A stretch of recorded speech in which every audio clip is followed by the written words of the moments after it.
bagian pertanggungjawaban moral. Saya mau minta klarifikasi, ini tanggung jawab siapa? Bapak malu nggak sih? Apakah saya dengar permintaan maaf yang benar orang-orang menjadi korban?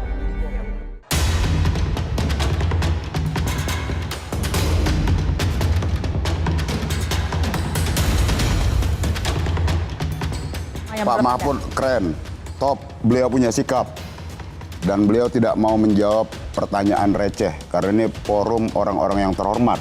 Kalau saya melihat itu sampah, gitu loh, pertanyaan sampah. Samsul Pongah namanya. Dan yang kami sayangkan adalah kalau hari ini mulai dimainkan narasi tengil, narasi anak muda, nggak tahu sopan santun dan sebagainya. Itu sangat disayangkan karena mereka itu di sana kan berlaga sebagai sesama cawapres.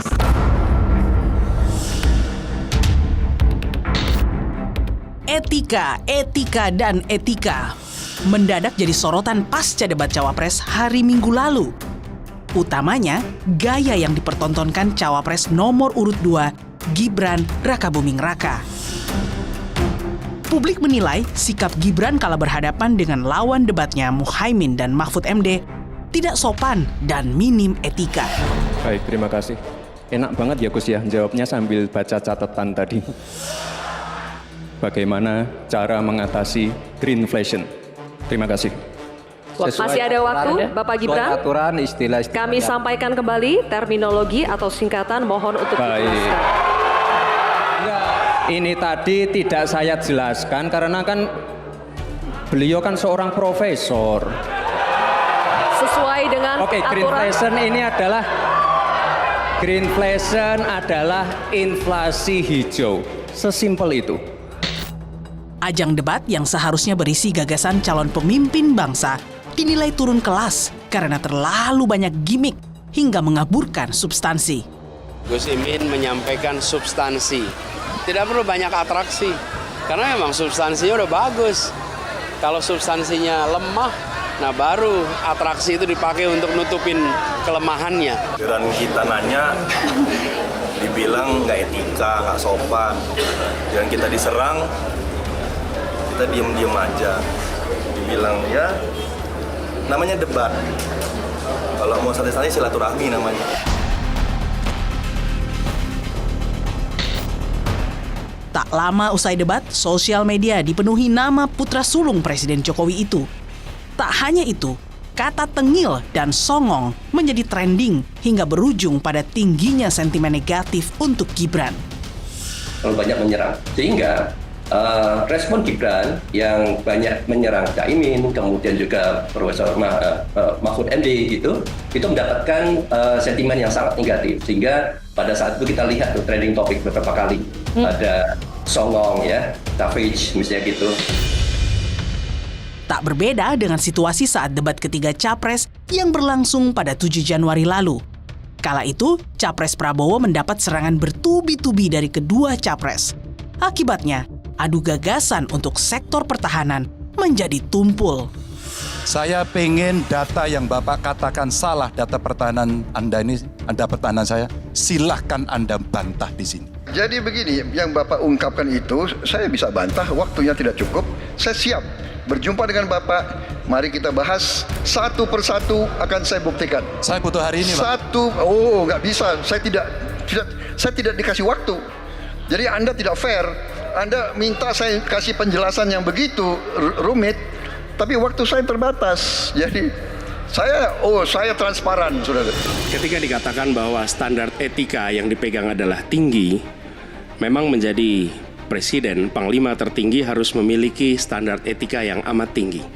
Itu harus. Lalu ada kejadian-kejadian di mana kita semua menyaksikan ketika ada pelanggaran etika dan Bapak tetap jalan terus dengan cawapres yang melanggar etika. Maaf ya, karena Anda desak saya terus saja saya menilai Anda tidak pantas bicara soal etik.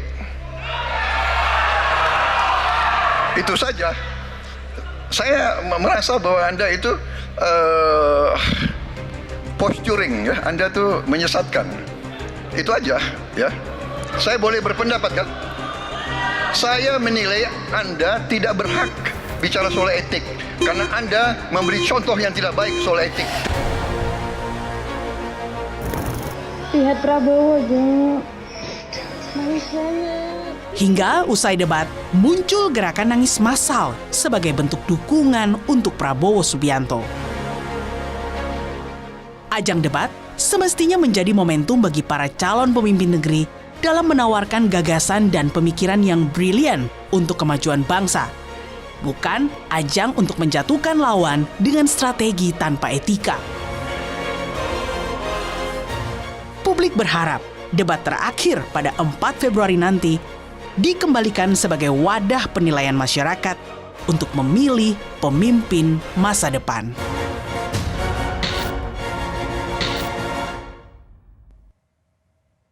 Selamat malam saudara, saya Friska Clarissa. Malam ini menggantikan Rosiana Silalahi yang berhalangan hadir. Dan sudah bersama saya, Guru Besar Antropologi Hukum Fakultas Hukum Universitas Indonesia, Profesor Sulistiowati Rianto. Selamat malam Prof. Sulis. Selamat malam Mbak Friska. Terima kasih sudah hadir. Terima kasih sudah diundang. Dengan senang hati. Dan judul kita malam hari ini, Prof. Sulis, adalah Etika dalam Ajang Pilpres. Tapi sebelum masuk ke sana, saya tertarik untuk membahas tulisannya Prof. Sulis di Harian Kompas 23 Januari 2024 yang berjudul Pemilu dan Jalan Kebudayaan bagi Indonesia. Nah, apa yang melatar belakangi Prof. Sulis menulis ini dan apa pula hubungannya antara pemilu dengan jalan kebudayaan tadi? Terima kasih. Jadi kan tulisan itu lahir dari keresahan karena melihat bahwa negeri kita yang begitu beragam, tetapi selama itu dipuji dunia sebagai negara hukum, negara demokrasi Islam terbesar yang mampu merawat keragaman itu. Namun perlahan-lahan dan menjelang pemilu itu kita melihat tiba-tiba negara hukum itu berubah menjadi negara kekuasaan. Karena berbagai peristiwa-peristiwa, banyak peristiwanya, tetapi saya boleh mengabstraksikan sebagai politisasi yudisial, bukan hanya putusan Mahkamah Konstitusi, tetapi banyak sekali produk-produk legislasi maupun kebijakan yang mengarah kepada tindakan-tindakan untuk melegalisasi berbagai macam bentuk kecurangan. Kemudian kita melihat bagaimana putusan MK yang dinyatakan cacat berat secara etika tetapi tidak bisa digugurkan karena di lain pihak putusan itu bersifat final dan binding. Lalu saya melihat bahwa jalan politik dan jalan hukum itu tidak bisa memberi jalan terang buat kita.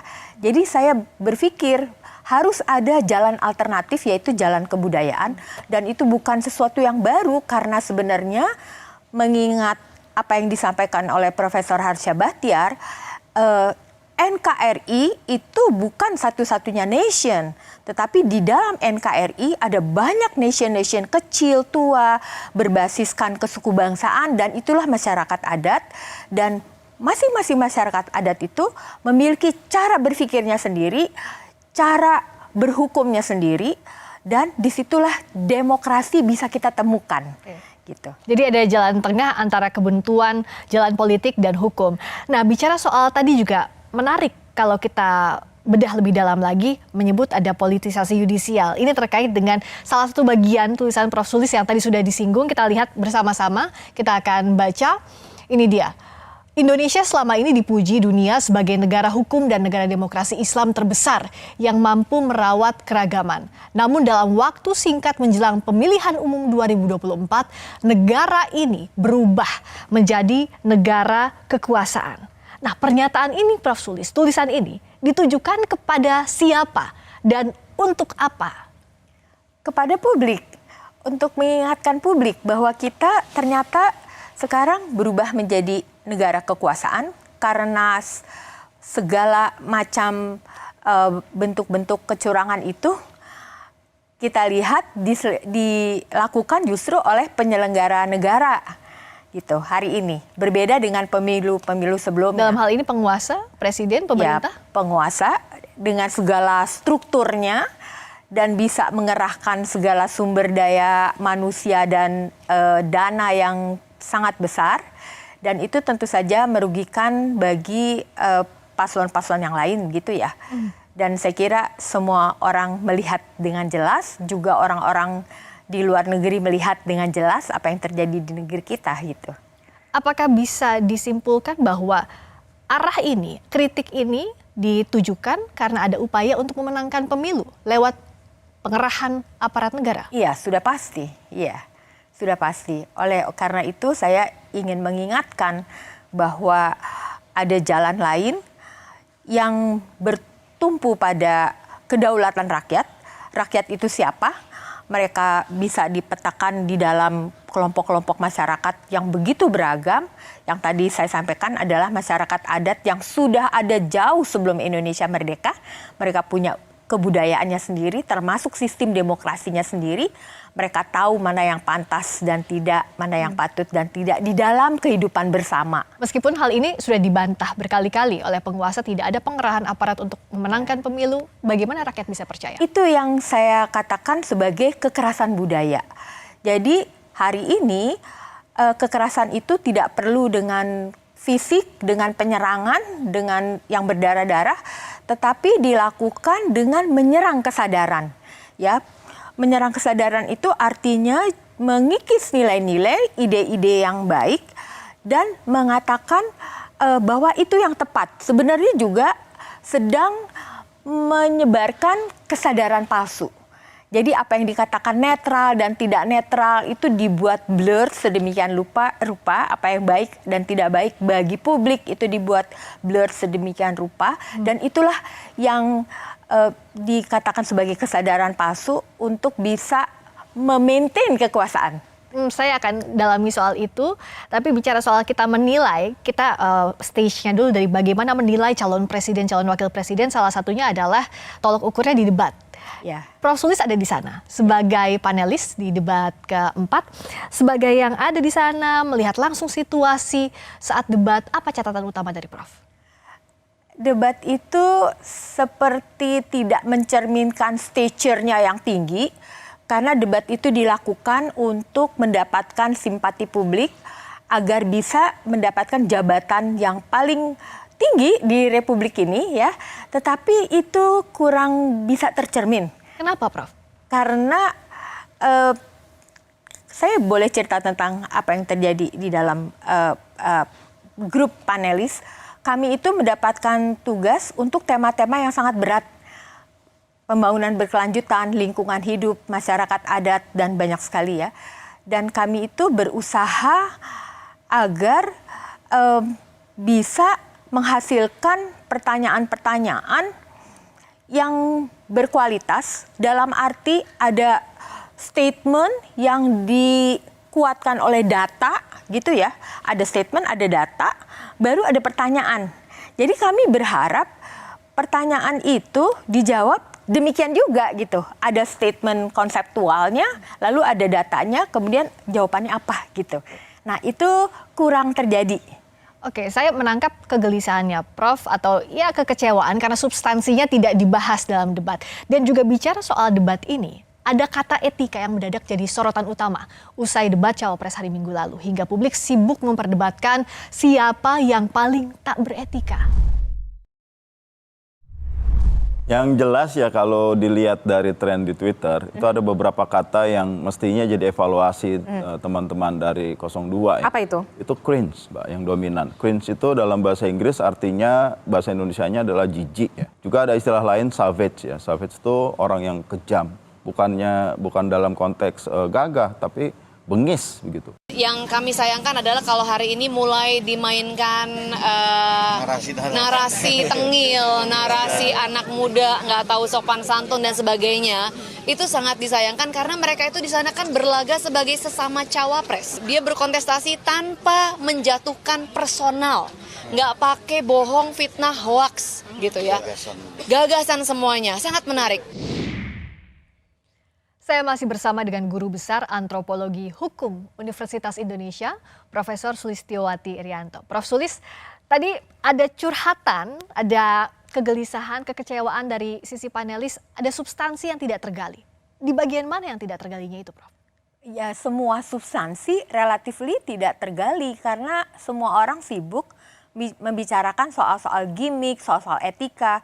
Padahal substansi itu harusnya yang diberitahu kepada publik, masing-masing calon itu memiliki gagasan apa, pemikiran apa, dan akan menerjemahkannya ke dalam public policy yang seperti apa. Itu yang ditunggu-tunggu publik sebenarnya, karena banyak sekali masalah-masalah serius ya. Tapi akhirnya itu jadi hilang karena semua orang membicarakan hal-hal yang kurang substansial, soal-soal gimmick, soal-soal etika, kemudian saling perang tafsir gitu. Meskipun para paslon cawapres khususnya dalam debat itu sudah mengutarakan kebijakan soal A, B, C, tapi itu dianggap panelis tidak cukup. Oh ya tidak, karena ya kita lihat sendiri ya, sepertinya diskusi tentang substansi itu lebih banyak ada di paslon yang 1 dan 3 ya. Itu yang bisa sedikit banyak berkorelasi dengan apa yang ada di dalam pertanyaan-pertanyaan ya. Tetapi sayang sekali ada paslon yang kurang bisa merespon setinggi harapan publik bahwa itu adalah betul-betul debat untuk mencari pemimpin bangsa. Bicara soal harapan publik, apa reaksi netizen kita akan lihat, Prof. Sulis, karena pasca debat Cawapres ada analisis dari Drone Emprit yang menemukan data Gibran Rakabuming Raka jadi yang paling banyak dimention, kita lihat datanya, banyak dimension sebanyak 512.000 dan juga mendapat sentimen negatif tertinggi di platform Twitter atau X yang saat ini kita kenal sebesar 66%, sementara Muhaimin menjadi yang kedua terbanyak dimension dengan sentimen negatif 9% dan Mahfud MD dengan 11% sentimen negatif. Sebagai panelis, Prof. Sulis menyaksikan langsung bagaimana Prof melihat tanggapan netizen ini termasuk juga sikap dan gaya debat Cawapres pada malam itu. Ya, saya tidak heran dengan data ini ya. Kenapa, karena Prof? di lapangan waktu itu yang terlihat memang seperti ini dan bisa diduga ini pasti nanti yang tentu saja kami sangat khawatirkan nanti netizen dan publik itu akan lebih banyak membicarakan soal-soal perilaku daripada soal-soal substansinya yang penting itu gitu. Tapi kan memang kalau bicara soal ada kritik untuk Gibran terhadap apa yang disampaikan pada malam hari itu, tapi oleh tim sesnya Gibran ini dikatakan tidak menjatuhkan personal paslon manapun. Tidak ada yang salah dengan apa yang dilakukan, begitu. Jangan dikatakan bahwa jangan sampai mendiskreditkan karena anak muda dianggap tidak sopan, tidak beretika. Tapi kalau Prof melihatnya seperti apa? Itu kan soal tafsir ya. Jadi suatu konsep itu bisa ditafsir apa saja tergantung kepentingan politik apa yang sedang mau didapat ya. Ini kan bukan soal umur ya menurut saya. Jadi kalau sudah ada di level itu berdebat dengan paslon-paslon yang lain, saya kira stature-nya setara, yaitu yang diharapkan publik adalah standar-standar keadapan publik. Jadi jawab substansinya, diskusikan substansinya, bukan hal-hal yang lain begitu. Karena kasihan sekali kita jadi sukar untuk menilai paslon-paslon itu karena tidak memiliki keleluasaan ruang untuk menjawab dengan semaksimal mungkin apa yang mereka pikirkan, gagasan-gagasan apa yang sedang mereka akan sampaikan kepada publik dan kemudian kebijakan-kebijakannya seperti apa. Karena di semua pertanyaan itu, pertanyaannya adalah kebijakan strategis apa yang akan dilakukan oleh paslon untuk mengatasi berbagai persoalan, pembangunan berkelanjutan, lingkungan, climate change, lalu masyarakat adat yang terpinggirkan karena kebijakan-kebijakan itu lebih berparadigma developmentalis, jadi ingin mendapatkan uang dengan cepat, dengan mudah, tetapi tidak melihat bahwa hutan, danau, sungai, pantai itu ada orangnya, ada flora dan faunanya. Itu yang tidak tergali, itu tidak yang tersampaikan. tidak tergali. Itu yang kami harapkan sebenarnya bahwa itu yang dibicarakan gitu. Bicara soal kaburnya substansi, visi dari masing-masing pasangan calon, saya ajak Prof. Sulis untuk flashback juga ke debat Capres, debat ketiga Capres pada 7 Januari lalu. Kita akan lihat dulu videonya berikut ini.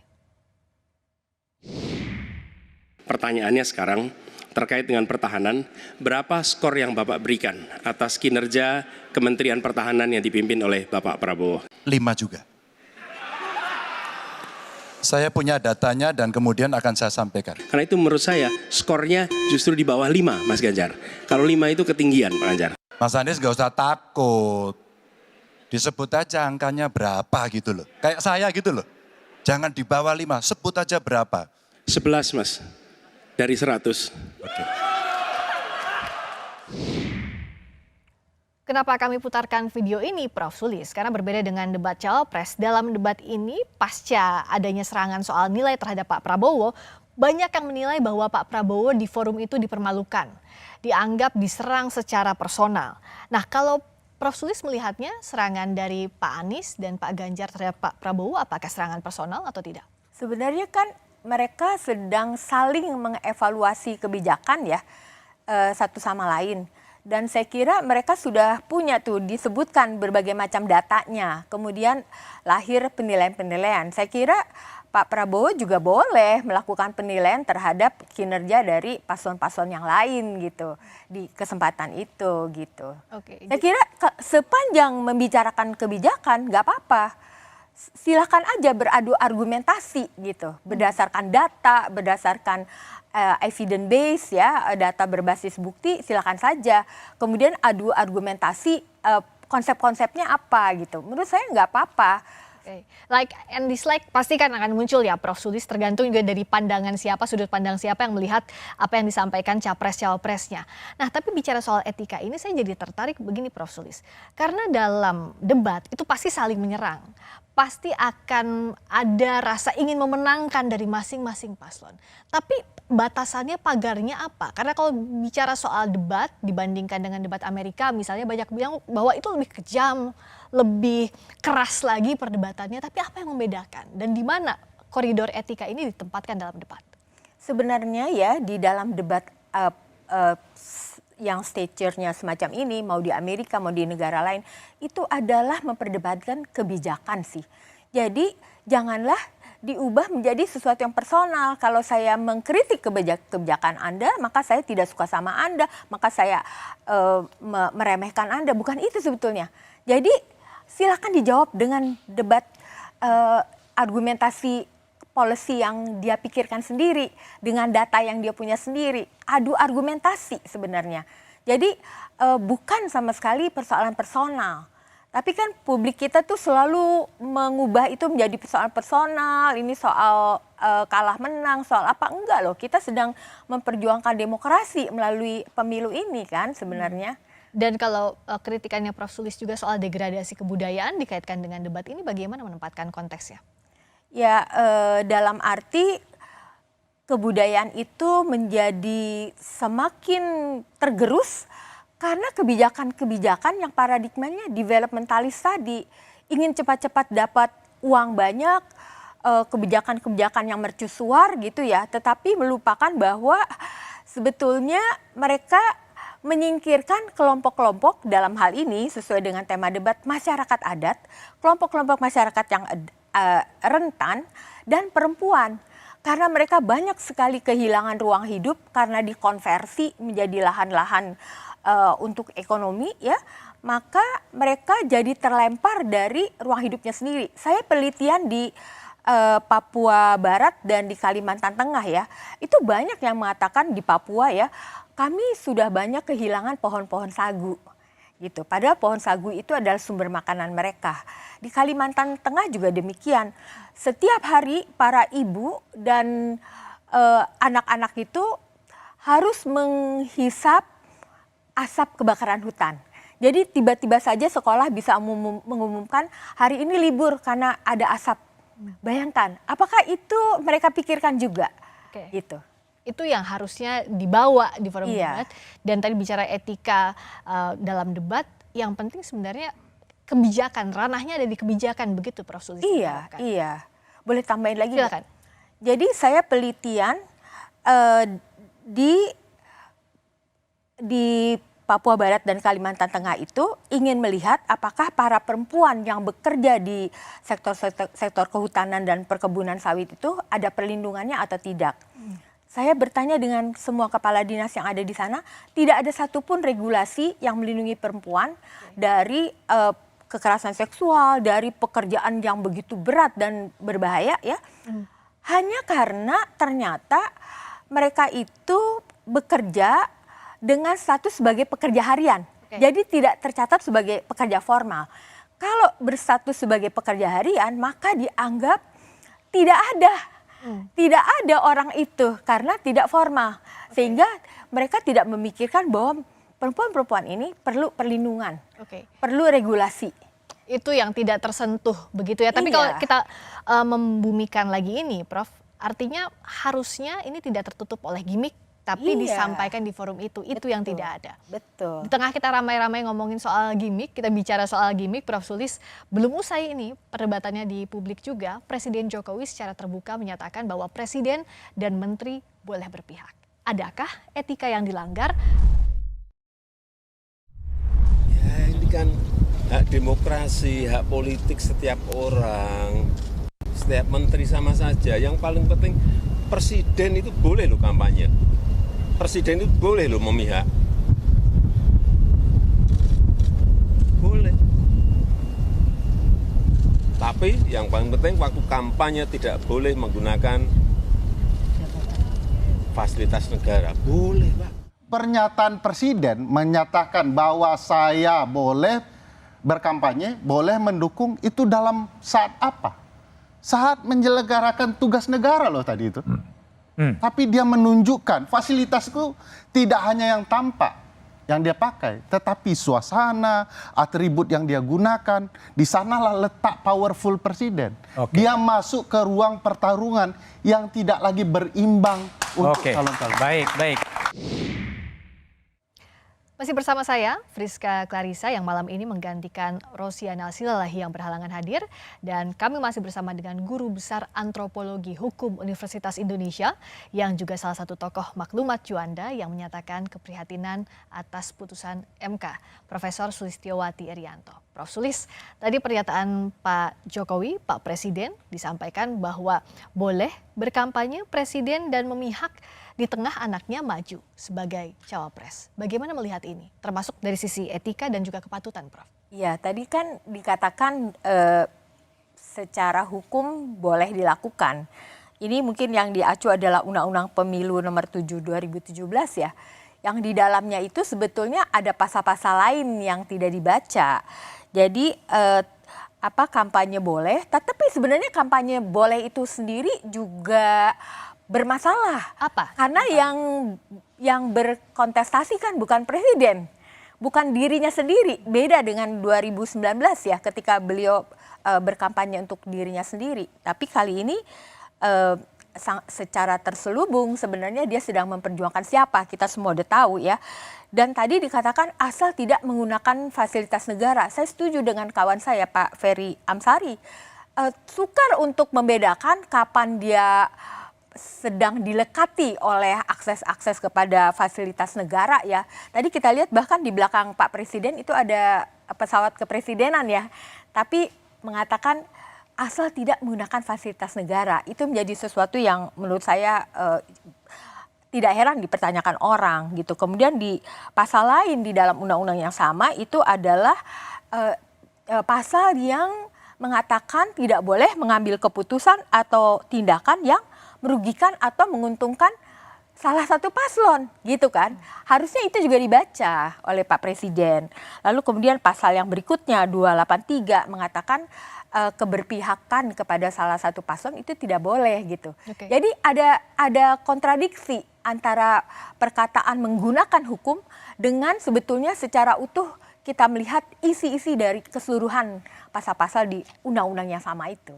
Sehari setelahnya langsung dibahas atau disampaikan oleh Koordinator Staf Khusus Presiden Ari Dwi Payana bahwa meluruskan apa yang disampaikan Pak Jokowi, meluruskan konteks di publik yang dimaksud bahwa koridor aturan ini sudah ada di Undang-Undang Pemilu dan juga praktik politiknya bisa dicek sudah berada dalam sejarah pemilu setelah reformasi, dilakukan juga presiden sebelumnya mulai presiden ke-5 dan ke-6 yang juga memiliki preferensi politik yang jelas dengan parpol yang didukungnya. Apa yang berbeda kalau tadi disampaikan juga oleh Prof. Sulis pasal 282 dan 283 soal kebijakan dan juga tidak boleh ada kondisi untuk menguntungkan salah satu paslon? Ya, kalau kita lihat presiden-presiden sebelumnya kan memang mereka menjadi kontestan dari pemilu itu. Sehingga mereka berkampanye, itu sih masuk akal sekali dan memang begitu jalannya. Tetapi Pak Jokowi kan tidak sedang berkontestasi gitu. Dia mewakili siapa sebenarnya? Dan dia presiden loh.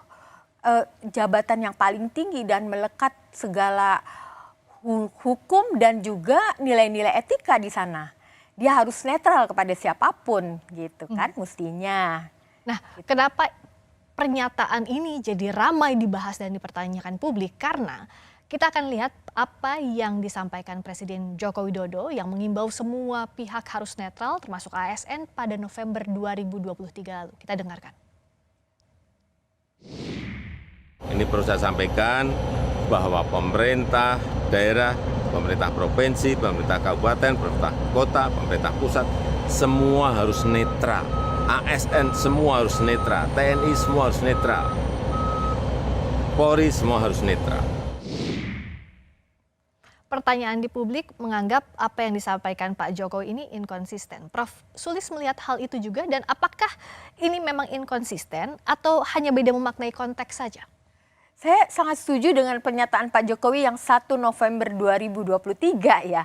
Menurut saya itu memang yang harus menjadi pegangan bagi setiap orang di Republik ini yang sedang akan menghadapi pemilu. Dan terutama yang menjadi tokoh yang memastikan bahwa netralitas itu terjadi harusnya adalah presiden sendiri. Saya kira ya pertanyaan tadi mengingatkan saya pada suatu pendekatan critical legal studies yang mengatakan bahwa hukum itu bunyinya seperti apa akan sangat tergantung pada siapa yang mengatakan dan untuk kepentingan apa. Nah tadi kita lihat semuanya bagaimana ucapan presiden itu bahkan dalam waktu yang sangat pendek berubah tafsirnya terhadap pasal-pasal yang sama, terhadap undang-undang yang sama. Perubahan tafsir ini akan mengganggu stabilitas jelang pemilu atau tidak? Sudah pasti, banyak sekali reaksi publik terhadap pernyataan presiden yang terakhir yang mengatakan bahwa presiden boleh berkampanye, boleh berpihak. Itu sangat berbahaya menurut saya. Nah, saya tertarik tadi, hukum itu tergantung siapa yang membunyikannya dan untuk kepentingan apa. Dalam konteks ini, bagaimana Prof. Sulis menilai apa yang disampaikan oleh Pak Jokowi? Karena kan begini, pasti akan ada dua pemahaman yang berbeda seperti yang tadi disampaikan bahwa ini kalau dari istana bilang bahwa toh di undang-undangnya ada. Tapi kita lihat pasal yang lain juga jadi kritik oleh dari Perludem, dari CALS soal hal ini. Nah bagaimana publik secara jernih untuk melihat ini bahwa kepala negara atau pejabat negara boleh berpihak tapi di sisi lain tidak boleh juga menguntungkan atau merugikan pasangan calon tertentu? Mungkin saya memberikan ilustrasi konseptualnya ya. Jadi kan ada berbagai ragam paradigma bagaimana hukum itu seharusnya ya. Kalau di dalam legal positivisme itu pada umumnya diajarkan bahwa hukum itu rumusan-rumusannya dipastikan akan memberikan keadilan, akan menjaga masyarakat dari kejahatan dan keserakahan gitu ya. Itu dipastikan semacam itu. Namun praktek-praktek yang menyimpangi filosofi yang begitu luhur ya, itu memberikan inspirasi bagi tokoh-tokoh untuk mengatakan terutama dalam paradigma critical legal studies bahwa hukum itu ternyata dibuat, dirumuskan untuk mendefinisikan kepentingan. Kepentingan siapa? Mereka yang jumlahnya hanya sedikit tetapi punya kekuasaan yang tidak terbatas. Mereka membuat hukum untuk melegalisasi segala tindakannya dan caranya itu adalah dengan merepresi kelompok-kelompok lain yang mayoritas jumlahnya tapi tidak punya kuasa, merepresinya dengan cara membuat hukum-hukum itu gitu. Jadi kami yang belajar di Fakultas Hukum itu melihat apa yang sedang didramatisasi di dalam praktek-praktek hukum khususnya di dalam pemilu ini cocok banget dengan paradigma di critical legal studies gitu. Bicara soal hukum dan kepentingan, to be fair kita juga lihat masih ada menteri-menteri aktif dari Pak Jokowi yang maju di Pilpres Pak Prabowo. Lalu ada juga Pak Mahfud MD. Bagaimana Prof juga melihat bahwa ada potensi penyalahgunaan kewenangan juga fasilitas di dalamnya? Ya, saya kira publik tidak bodoh ya. Mereka juga melihat kan apa yang disampaikan itu adalah sesuatu yang berbeda dengan tindakan-tindakan gitu. Saya kira itu bahkan ada foto-fotonya gitu ya. Saya nggak tahu sekarang kan artificial intelligence bisa diedit foto, suara dan lain-lain. Tetapi ada juga yang memang tidak bisa disembunyikan saking banyaknya. Saking banyaknya saksi, saking banyaknya publik yang melihat gitu. Nah yang terbaru Prof soal menteri-menteri aktif yang maju di Pilpres ini dari Pak Mahfud MD. Prof Mahfud yang bilang bahwa akan mengundurkan diri dari jabatannya sebagai Menko Polhukam tapi tunggu momentum. Kita dengarkan. Bahwa saya pada saatnya yang tepat nanti pasti akan mengajukan pengunduran diri secara baik-baik. Situasinya tidak berimbang. Pihak lain tampak menggunakan jabatan. Betul. Jemput, diantar dan sebagainya. Malah yang terakhir ini menteri-menteri yang tidak ada kaitannya dengan politik juga sudah ikut tim sukses. Sebab itu saya kira percontohan saya ya sudah cukup. Tinggal menunggu momentum. Kalau bilang menunggu momentum, momentum apa yang ditunggu kalau dari kacamata Prof Sulis? Saya kira ya, meskipun tidak ada hukum yang mengatur bahwa menteri harus mundur, secara etik itu begitu seorang menteri menyatakan bahwa dia akan menjadi calon presiden atau calon wakil presiden, dia harus mundur. Saya kira pernyataan akan mundur itu harusnya sudah sebelumnya. Gitu. Itu menurut saya ya. Jadi ini harus dievaluasi. Ya karena itu ada konflik of interest. Tapi kan bukan hanya Pak Mahfud tuh, ada yang lain-lain juga ya. Gitu. Jadi ini harus dievaluasi secara aturan pun di pemilu berikutnya? Ya meskipun tidak ada aturannya yang mengatakan harus mundur, tetapi etika itu menuntut semacam itu karena ada konflik of interest yang tadi melekat di dalam diri seorang pejabat, dia sebagai person tapi dia juga sebagai pejabat, itu sukar untuk dipisahkan publik dan privatnya. Gitu. Jadi pijakannya adalah etika. Nah bicara soal etika Prof Sulis, Pilpres ini kan tinggal 19 hari lagi, namun masalah etika berpolitik tak kunjung reda di ranah publik. Masihkah ada harapan Pilpres ini bisa berlangsung jujur dan adil? Ikhtiar melakukan perubahan di periode 2024 ini menemukan tantangan yang agak unik dibandingkan pemilu-pemilu sebelumnya. Untuk pertama kalinya kita menemukan keluhan di berbagai tempat, menemukan kekhawatiran di berbagai tempat. Akankah pemilu diselenggarakan dengan jujur? Akankah pemilu diselenggarakan dengan adil?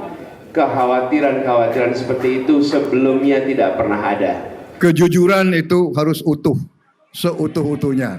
Kita percaya dan yakin KPU akan melaksanakan semua proses pemilihan umum dengan sebaik-baiknya, dengan sejujur-jujurnya, dengan seadil-adilnya, tanpa kecurangan apapun. Karena kalau melaksanakan pemilu yang curang, mengkhianati bangsa dan rakyat Indonesia. PKN menyoroti adanya 16 potensi kecurangan pemilu, diantaranya upaya Pak Mahfud yang membuka aduan pemilu sama Pak Yasona Lauli sebagai Menkumham masuk di TPN. Tanggapannya bagaimana, Mas? Jadi sebenarnya spirit Pak Mahfud atau tim Ganjar Mahfud untuk membuka aduan-aduan itu untuk kita bisa tahu dan memastikan bahwa pelaksanaan pemilu itu fair ya, dan jurdil begitu. Kan sekarang aduannya banyak sekali. Maka kita mesti menjaga proses demokrasi dengan baik. Itu aja sebenarnya. Masih bersama saya, Guru Besar Antropologi Hukum Universitas Indonesia, Profesor Sulistiyowati Irianto. Prof. Sulis juga salah satu akademisi yang menggagas amicus curiae untuk membela Richard Eliezer dalam kasus pembunuhan Yosua. Prof. Sulis, tadi masing-masing calon presiden, Pak Anies, Pak Prabowo, Pak Ganjar berkomitmen agar pemilu ini berlangsung secara adil, secara jujur. Tapi bicara soal jujur dan adilnya pemilu, tentu kita harus mengevaluasi apa yang terjadi selama masa pemilu ini berlangsung. Dimulai dari putusan MK yang mengawali seluruh proses ini, yang diputus oleh MK bahwa putusan MK itu melanggar etik berat. Apa potensi luka yang ditimbulkan dengan masih adanya sisa soal ini, Prof? Ya, nanti kan pemilunya akan datang juga harinya. Saya kira itu akan terjadi. Tetapi masyarakat, publik akan melihat bagaimana pemilu itu dilakukan. Dan saya bersyukur sekali bahwa ada kelompok-kelompok masyarakat yang memiliki kesadaran itu.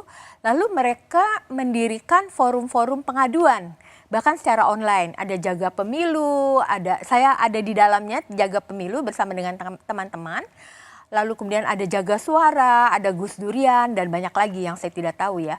Dan mereka itu hari ini sangat difasilitasi oleh pengaduan digital sehingga orang berani, karena nggak harus bertatap muka ya, berani apa yang dia lihat dalam bentuk kecurangan-kecurangan itu dia adukan ke sana gitu ya, dan kemudian akan disampaikan ke Bawaslu dan bagaimana Bawaslu akan menyikapinya. Saya kira itu baik sekali dan memang secara kesejarahan itu Indonesia berhasil melewati masa-masa yang sulit karena gerakan masyarakat sipil, masyarakat madani yang memang menginisiasi banyak sekali upaya-upaya untuk tetap menegakkan demokrasi ya sesuai dengan pesan dari para pendiri bangsa.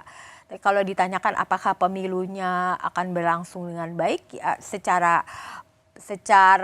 faktual dia akan berlangsung, tetapi kita akan melihat bagaimana reaksi publik setelah pemilu, tergantung siapa yang akan jadi dan jadinya dengan cara seperti apa gitu. Prosesnya itu ya dipercaya atau tidak, punya legitimasi atau tidak. Betul. Kalau bicara soal perkembangan politik terkini, Prof. Sulis, di tengah harapan tadi, kita tadi sudah membahas soal bagaimana Presiden Jokowi yang bilang boleh berpihak. Begitu pula dengan menteri-menteri yang mencalonkan diri maupun ikut berkampanye, juga ASN, maraknya video yang mendukung pasangan calon tertentu. Bagaimana publik masih bisa menjaga harapan ini agar pemilu berlangsung jujur, adil, punya legitimasi apapun hasilnya? Saya kira publik harus berani untuk speak up ya, mengatakan kebenaran-kebenaran, dan kalau mereka melihat kecurangan, ada banyak forum-forum yang menyediakan ruang untuk mereka bahkan secara mudah melalui gadgetnya untuk mengadakan pengaduan, bukan untuk menjatuhkan secara personal ya, tetapi itu memang hidup berdemokrasi semacam itu. Demokrasi itu memang harus ribut barangkali ya. Jadi kita sudah melihat bahwa oposisi politik tidak ada di negeri kita dan itu sangat membahayakan demokrasi. Tetapi publik itu dengan inisiatifnya sendiri memiliki ruang-ruang untuk berdemokrasi dengan cara-caranya sendiri dan itu dijamin oleh konstitusi gitu. Dan bagaimana publik mengambil ruang demokrasi, saya teringat apa yang Prof sampaikan tadi di awal bahwa di tengah kebuntuan jalan politik dan hukum ada jalan kebudayaan. Bagaimana publik bisa mengambil alih ini, kebuntuan ini dengan jalan kebudayaan, siapa yang bisa menggerakkan?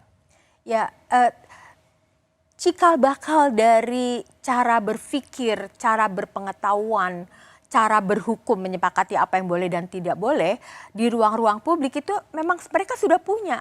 Dan mereka begitu melihat keadaan-keadaan yang genting, lalu mereka mengaktifkan kesadaran-kesadaran ini dan mereka mewujudkannya dalam berbagai bentuk. Seperti tadi itu pemantauan pemilu itu luar biasa sekali. begitu banyak orang dari latar belakang ilmu yang berbeda menyumbangkan kepakarannya supaya ini jadi begitu ya. Dan saya kira benih-benih ini juga sudah ada di 1998. Waktu itu kami di Universitas Indonesia sedikit dosen saja karena tidak semua dosen berani melakukannya, bersama dengan mahasiswa dari berbagai universitas bahkan yang ada di Jabotabek itu membuat pemantauan pemilu Anfrel.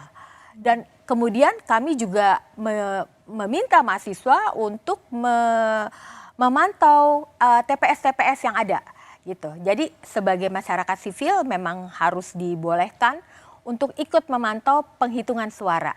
Dan itu baik sekali apabila ini terjadi lagi 2024. Dan menjaga pemilu agar tanpa intervensi. Iya, iya. Itu yang bisa kita lakukan, menjaga asa lewat partisipasi publik. Betul. Terima kasih banyak Prof. Sulis atas waktunya, Profesor Sulistiowati Irianto, Guru Besar Antropologi Hukum Universitas Indonesia, telah berbagi di program Rosi. Makasih banyak. Terima kasih Prof.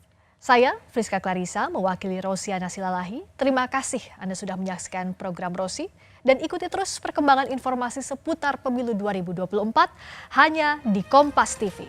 Independen, terpercaya. Selamat malam. Sampai jumpa.